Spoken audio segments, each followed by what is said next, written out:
Ancien Régime, libéralisme, communisme, fascisme et communautarisme. Des générations de guerriers se sont anoblis sur les champs de bataille pour défendre leur tribu ou attaquer la rivale. Le courage physique est une vertu s'il est employé dignement et pour le bien commun. Rien de grand ne s'est fait sans lui.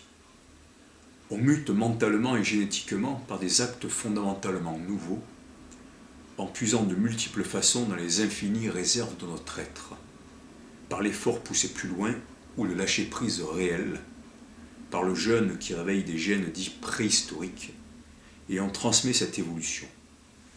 Mais pendant des siècles, le clergé et la noblesse ne cessèrent de trahir leur mission, guider vers l'esprit, l'absolu et protéger. Ils avaient confisqué la connaissance et le pouvoir, s'étant eux-mêmes délégitimés,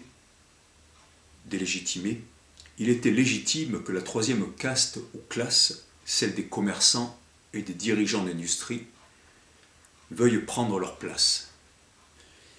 Ils essayèrent d'ailleurs souvent d'avoir davantage d'influence, simplement.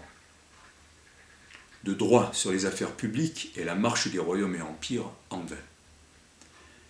La Révolution française est considérée dans le monde comme un des événements majeurs de l'histoire. Peut-être le plus grand. Même à San Francisco, à 1h du matin, avec quelques bières derrière eux, de jeunes vidéastes de l'Illinois vous en parlent avec ferveur. La Révolution connut ses premières étincelles décisives dans le Dauphiné, Grenoble, Visil, et en Bretagne, Rennes, suivant l'axe Apollon-Saint-Michel. La Révolution française et les révolutions atlantiques de la première moitié du XIXe siècle portèrent au pouvoir une nouvelle classe issue du commerce et de l'industrie, se donnant pour les nouveaux guides de l'humanité. Ils étaient idéologiquement équipés des théories des Lumières, avec les philosophes français du XVIIIe siècle. Les idées phares du bonheur et de progrès pour tous, apportées par la connaissance et la République, remplacèrent le salut prêché par le clergé et l'héroïsme physique, valeur de la noblesse. 2 siècles et demi plus tard, malgré d'indéniables progrès auxquels je rends hommage, malgré le divertissement et la consommation, le bonheur, la connaissance, le progrès pour tous ne sont pas là. En raison des choix de civilisation faits par les décideurs, soutenus par le vote ou l'inertie d'une grande partie, complices des populations, dans un jeu de dupes permettant de se renvoyer la faute du mauvais gouvernement ou des mauvais sujets, en évitant ainsi sa responsabilité dans la fuite ancestrale d'une liberté qui effraie.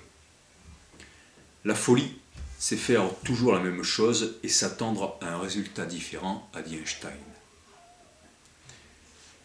Alors, après quelques décennies de trahison libérale, dans la première moitié du XIXe siècle, apparurent les messianismes non plus cléricaux et nobiliaires, ou commerciaux et industriels, mais ouvriers.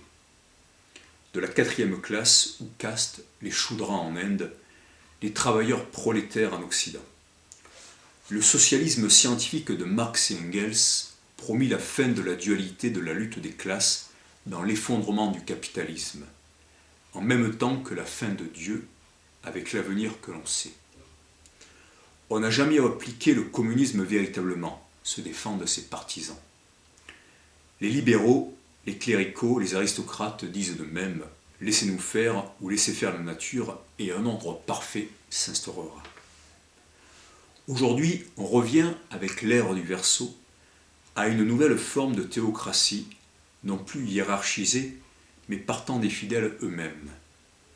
Évangéliques et intégristes musulmans sont les porteurs de ce nouveau rêve, appliquant à la lettre les textes parlant d'une grande communauté égalitaire devant Dieu, tout en les mélangeant à un engagement politique radical, difficile à concilier pourtant avec leur livre fondateur et souvent financé par les puissances de l'argent des communautés chrétiennes ou musulmanes.